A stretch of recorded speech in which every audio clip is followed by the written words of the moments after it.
Nice to meet you, Monty. Nice to meet you. Just to give you some background on myself, I'm actually a freelance TV producer. Cool. Currently working on Long Island Medium. Cool. I don't know if you know the show. I do know the show. I have MS. Okay. Just so you know. Buzzkill. Surprise! I was diagnosed 8 years ago. So I'm 32. I was diagnosed when I was 24. Okay. And I was pulling an all-nighter at VH1. And I woke up the next day and I couldn't see out of my right eye, really. And I thought I needed glasses. So like I waited a few days. My mom's like, let's go pick out some nice glasses. Went to the eyeglass store. Before you know it, hospital, spinal tap, MS. Yeah.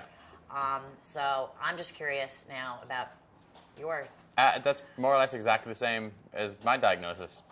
optic neuritis. Optic neuritis, yeah, but same thing. I thought it was I had an eye infection. That's what I thought, and then went to the eye doctor, and then exact same thing. MRI, hospital, MRI, spinal tap, MS. So it was quick.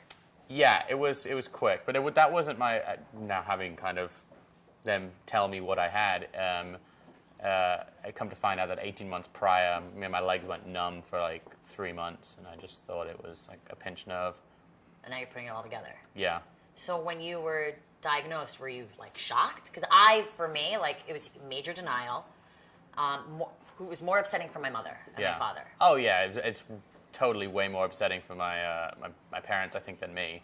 My mom still thinks I'm like about 3 seconds away from just sudden death. And I'm like, no, I was, you know what? For me, I just was really just annoyed. I felt like a level of defeat and just like, ugh. But I didn't last very long. And then I was just it was like, well, if this is what it is, we'll figure out a way to make it work and just kind of move on. You moved past, you kind of didn't sit in that denial. Like you... I had about 4 days of just being really upset. And then after that, I just kind of got over it. I was the same way, after the initial diagnosis and calming the family down, I was kind of like, it is what it is.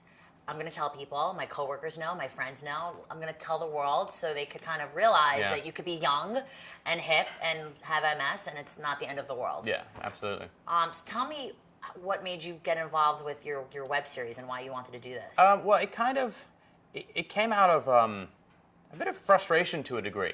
I found that when I got diagnosed with MS, immediately go online, you start looking, okay, who has MS? And my only real kind of experience with knowing anything about MS was hearing about Richard Pryor and how his story and how it ended, and it was just, that was the scariest thing to me. So I go online and I see, read stuff, and I found that it was, for me, anything public out there was women in their 40s. And I just was like, well, that's not the entire truth. Like, it doesn't only affect women in their 40s. And so I made kind of a bit of a decision to try and help I wanted to straighten up some misconceptions about it and to kind of create these pieces.